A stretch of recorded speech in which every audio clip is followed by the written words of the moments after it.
Hello, radiographers.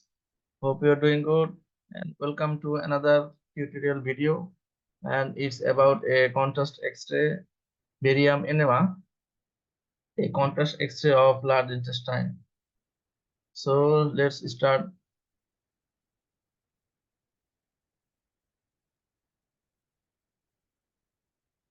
So first of all, let's know what is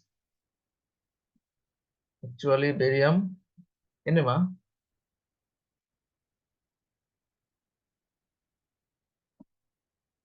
So barium enema is a radiographic study of large bowel and by administration of contrast medium through the rectum. So already we knew the procedure of esophagus, stomach, and small intestine that are called barium swallow for esophagus and barium meal for stomach and barium follow through for small intestine. So now we are in large bowel, large intestine, and again in this case we will use barium sulfate powder as a solution, and now in this case it's inserted by the rectum. And what is the advantage of barium enema is that the entire colon is visible in this study and it's reasonably accurate, minimally invasive, and requires no sedation on routine basis. So these are the small introduction for barium enema. But nowadays, barium enema is hardly advised because of the availability of the colonoscopy and the colonoscopy, colonogram. So these are the tests that are available to visualize the barium enema,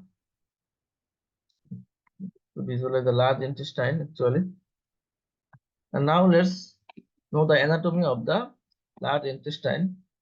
So we already know that a large intestine is the final section of the digestive system, and its function is mainly the absorbing water and electrolytes and some vitamins, and this forms a indigestible food material and forming feces or stool. So mainly the nutrients are absorbed here and goes to the blood.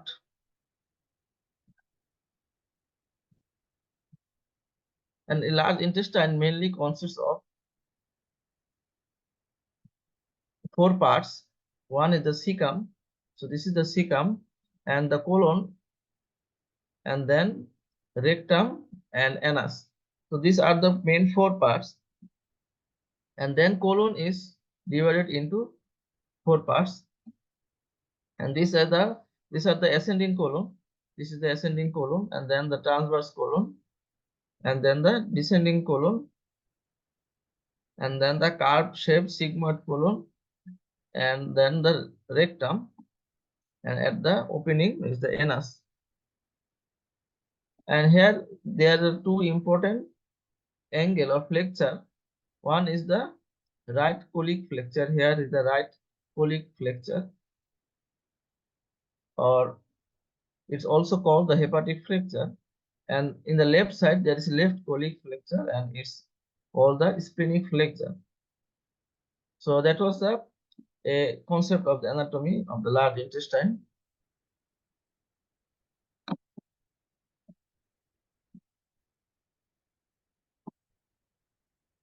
So now let's know the indications of this barium enema. So most common and first indication is the colorectal neoplasia or cancer. So this is a common case of colorectal cancer or cancer in the colon or rectum. And then malabsorption, that means the digestive problem in our bowels. And then inflammatory bowel disease and large bowel obstruction. And then lower gastrointestinal blood loss. So it means that you can see blood in your stool, and you have to know the reason for this bleeding. So it may be any tumor or cancer, and barium enema can help you. And then polyposis, there may be small polyp on the wall of the colon. And then diverticulosis. So diverticulosis means that it forms a tract to the another organ, another body part. And inclusive colonoscopy. So if any colonoscopy didn't provide accurate result or didn't provide the suspected diagnosis, so then doctors consider about barium enema. The last one is the assessing integrity of rectal anastomosis is prior to take down of diverting colostomy or ileostomy. So what is rectal anastomosis? So we have to know this. So rectal anastomosis is a surgical procedure to reconnect two segments of the rectum, and most often after a part of the rectum has been removed due to cancer or other condition. So this is a surgical procedure, and sometimes before or after the surgery, doctor want to show the result and integrity of the surgery. And now the contraindication. The first contraindication is the toxic megacolon. So by the word mega, you already think that this is a large colon because of the obstruction. The colon becomes very large and dilated, and then recent biopsy. So any history of recent biopsy is contraindicated for barium enema, and there may be rigid endoscope within 5 days. So if patient have endoscopy with rigid endoscope within 5 days, and he is contraindicated. And then if the patient have endoscope with flexible endoscopy within 24 hours, and if the patient have generalized peritonitis, and if patient have the allergy to barium sulfate in any previous allergic reaction, and of course the pregnancy is contraindicated. So this is an example of toxic megacolon. So you can see that the colon is dilated, is become large and dilated with a lot of gas in the colon. So this is an unusual appearance of the large intestine, and it's a typical image of toxic megacolon. So now the methods of barium enema. So there are two methods of barium enema. One is double contrast and another is single contrast. So single contrast means that you should use only the barium sulfate solution, and double contrast means that with barium sulfate solution you have to use air, you have to insert air to the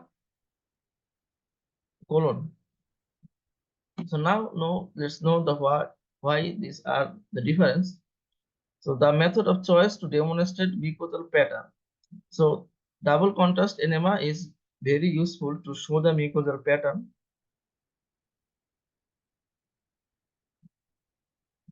And it say again that double contrast study is to achieve good mucosal coating. So we need to show the mucosal coating so that the radiologist can diagnose any abnormalities of the mucosa. And it's preferred in high risk patients like rectal bleeding, anemia, weight loss, family history of carcinoma, polyp, and suspected inflammatory bowel disease.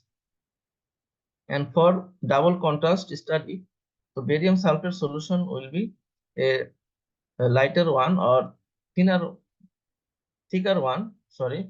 For barium enema double contrast study, the barium sulfate suspension will be thicker, and it's a 60 to 120% weight per volume, and a kilovoltage of 90 is used. So weight per volume, what means? So suppose it is 60% weight per volume. So you have to make a solution. Suppose the solution is 100 ml.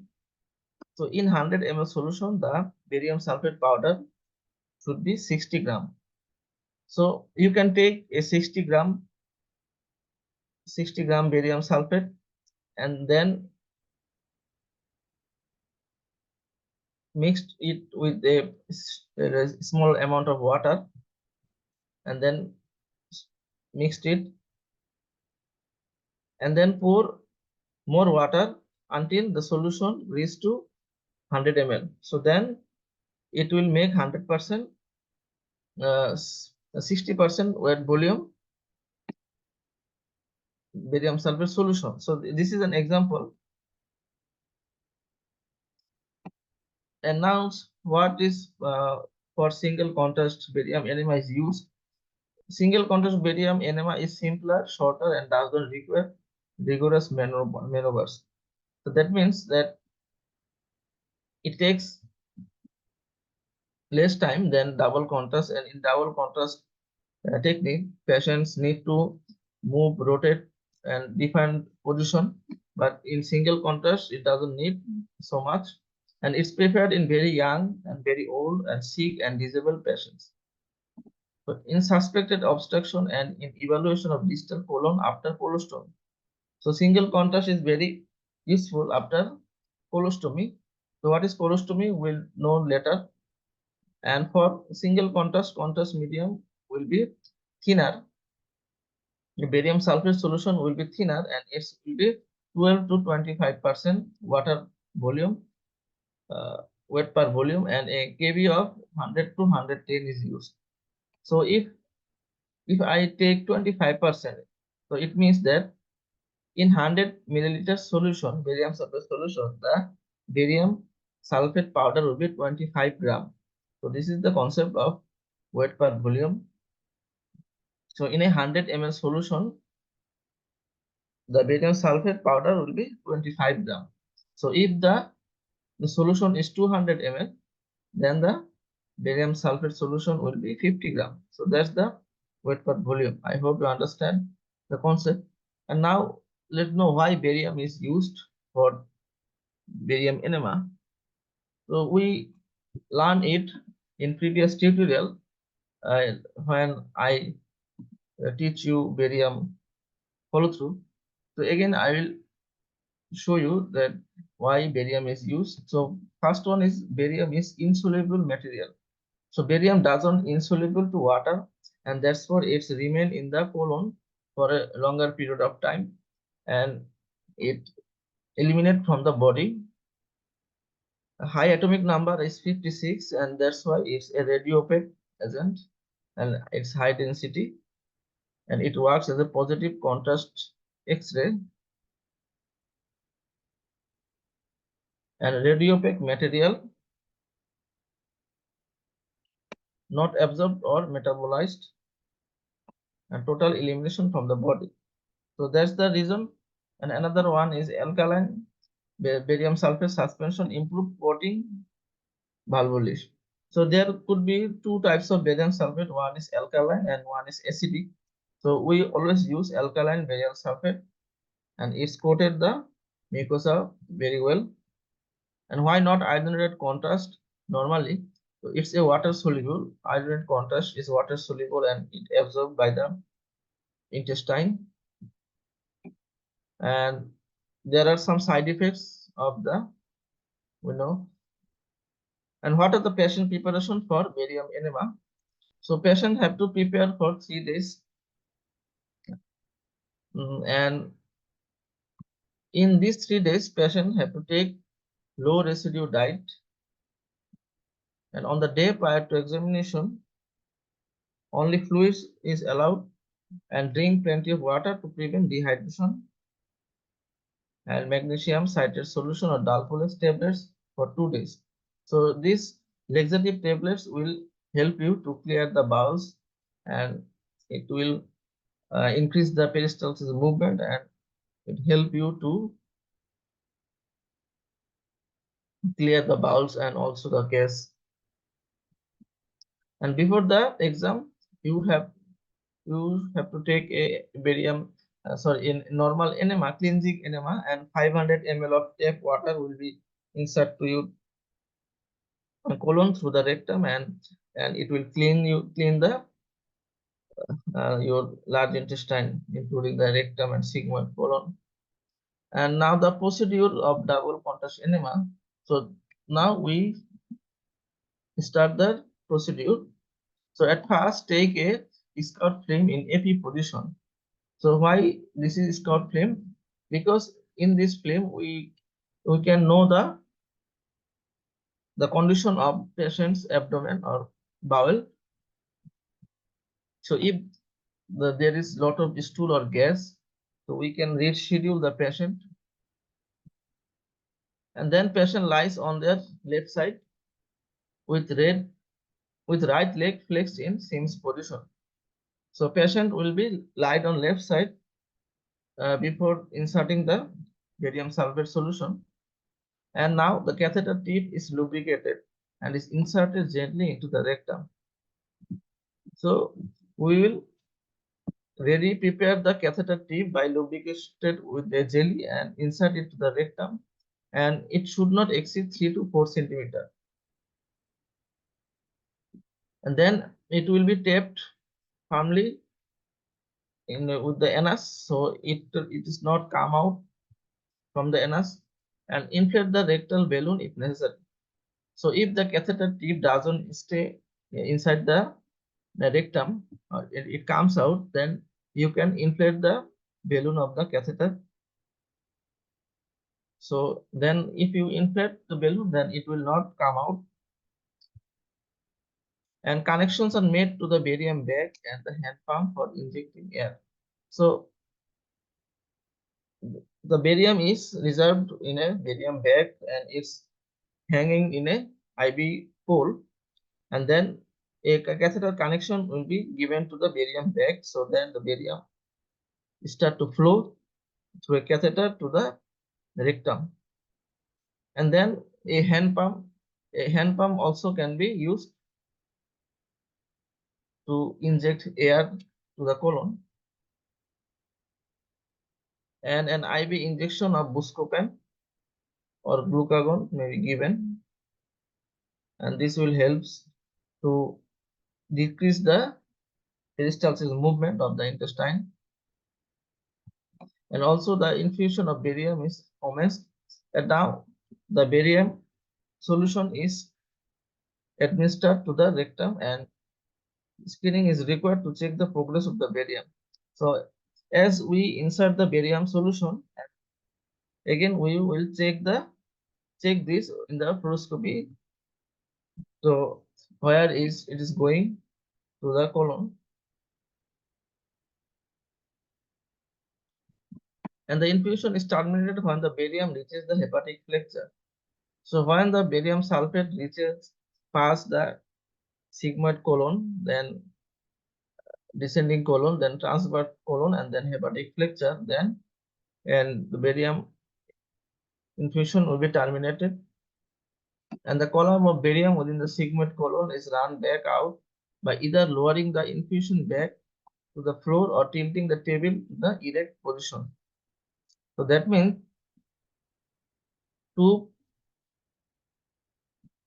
coat the sigmoid colon, you can use this technique, like you can lower the infusion back so that the pressure come back to sigmoid colon, and then also you can tilt the table or erect the patient so that barium comes back to the sigmoid colon and fills it, and then air is gently pumped into the bowel and forcing the column of barium round toward the cecum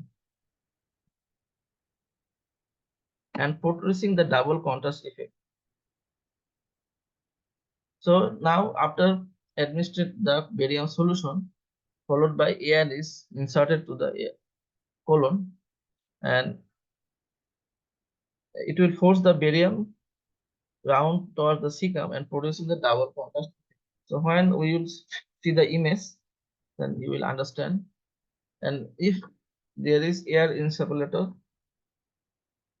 available, you can use carbon dioxide air alternative to room air. So then spot films of all areas of the large bowel are taken, including oblique view, and the views for rectum is PA and left lateral. And for sigmoid colon is left posterior oblique and right lateral. And for splenic flexure, it's right posterior oblique. And for hepatic flexure is left posterior oblique. And for cecum, it's AP and left posterior oblique view. And now let's know the technique of single contrast enema. So why the single contrast enema is used? So the main objective of the single contrast enema is to get a homogeneous barium particle suspension throughout the bowel lumen. So the homogeneous means that the barium suspension will distribute to the all over the colon, and basic principle is that all segments of colon should be clearly seen within overlapping loops.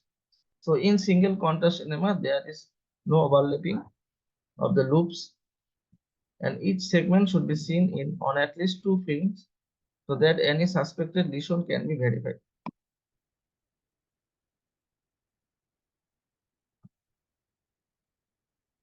So in this procedure, fluoroscopy and compression spot films of the entire colon should be used. So sometimes the compression helps to move the loops and reduce the overlapping of the loops. So there is 2 images. The first one is this is the single contrast barium enema. You can see that the whole large intestine is fills with only the barium sulfate solutions. That's why that there is homogeneous intensity, high intensity all over the intestine. But if you look the second one, you can see that inside the intestine there is a dark or black shadow, and this is because of the air. So barium sulfate with the air is used in this double contrast, and it will give a double contrast appearance.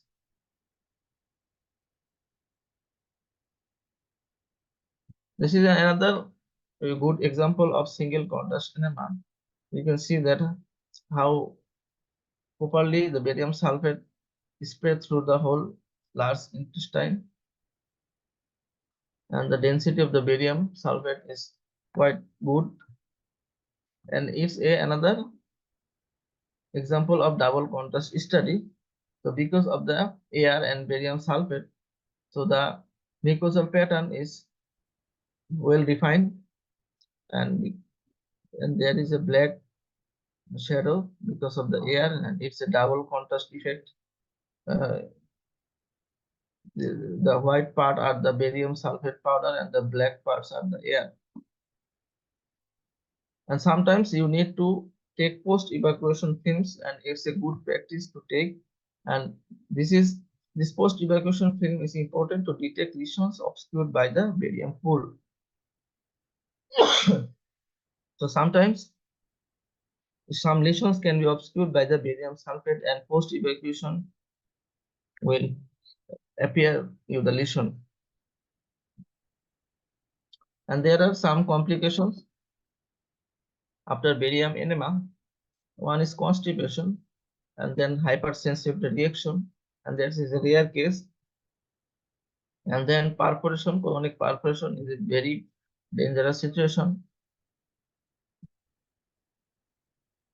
And interposition into veins. So sometimes contrast insert into the veins because of the weak colonic wall.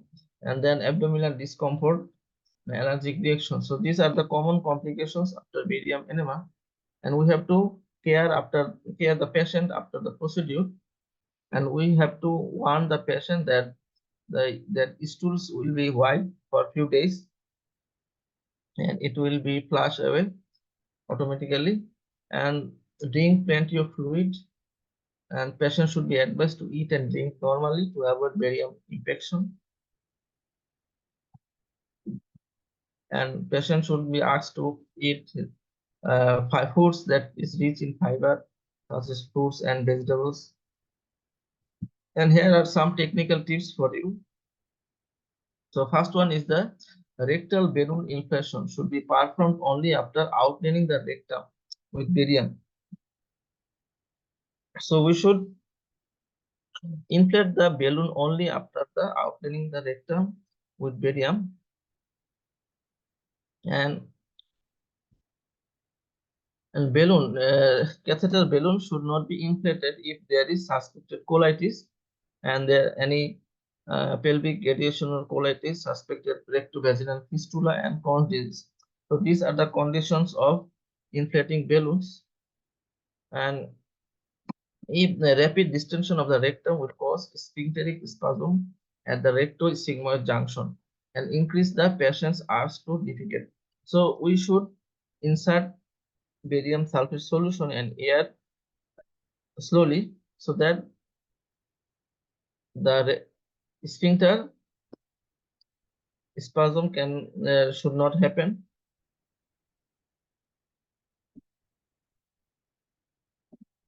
And perform air insufflation only after barium has passed the splenic flexure. So when to insert air, so when barium passed the splenic flexure, only then we will insert the air. And rapid air insufflation, and always turn the patient in different obliquities to redistribute air. So avoid rapid air insufflation. So give air circulation slowly, give air slowly to the colon, and also you can turn the patient and rotate the patient to redistribute the air. So these are the techniques, and there are another more techniques that sigmoid colon spot films are obtained before barium reaches the ascending colon. So when barium reaches ascending colon, then we will take the sigmoid colon spot films.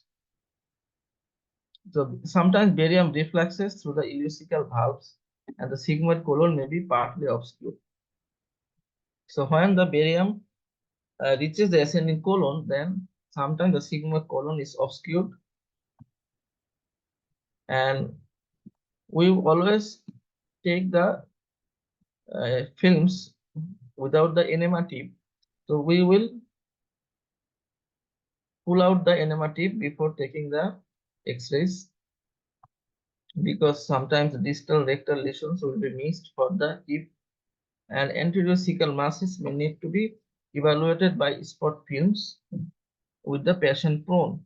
So patient prone position is important to evaluate any cecal masses, and sometimes compression will be given to the patient in erect or left posterior oblique position, and it will help to visualize the appendix and terminal ileum. And post-evacuation proscue films may be obtained with suspected fistulas or extraluminal diverticular collection. So as I told earlier, that post-evacuation images is important for some pathologies like fistulas and diverticulars. So here is another important technique. So sometimes patients may have stoma in her abdomen, and it's created after a colostomy. And what is colostomy and what is stoma? So mainly you know that stoma is the opening of the colon in outside in the abdominal wall, and it's created by colostomy.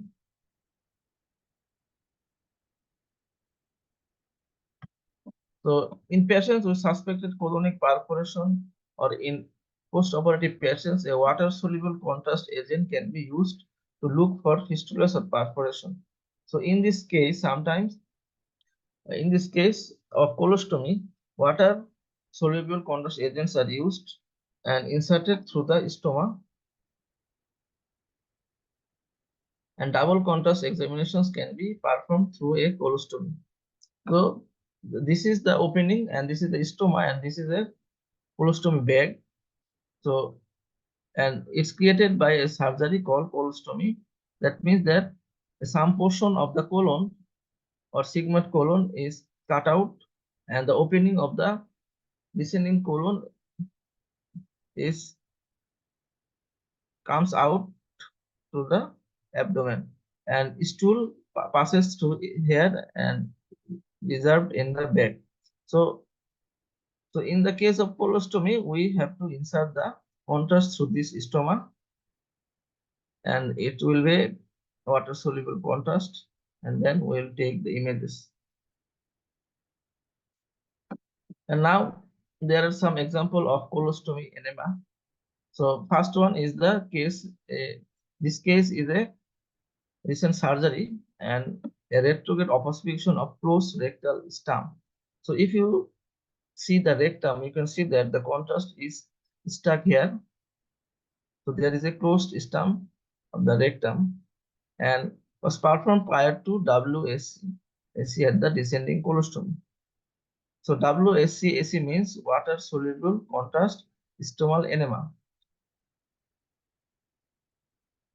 And if you see the,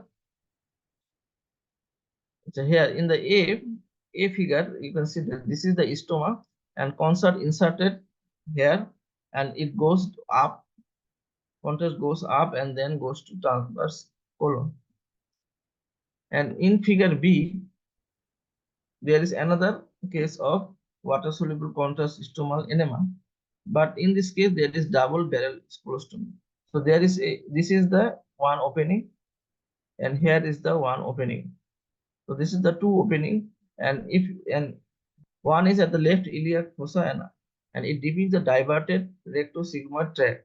So contrast is inserted through this stoma and contrast goes down, and there is a tract sigmoid to rectum, and this tract is called the rectosigmoid tract. And let's go to figure C, and in this figure, this is a case of rectovaginal fistula. So contrast inserted through the stoma, and some contrast goes up, some contrast goes down, and from the rectum, some contrast goes to the vagina through a fistula. So this is a case of rectovaginal fistula. So thanks for watching this video. Hope you enjoyed this video.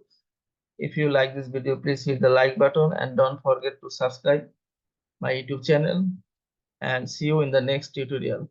Thank you.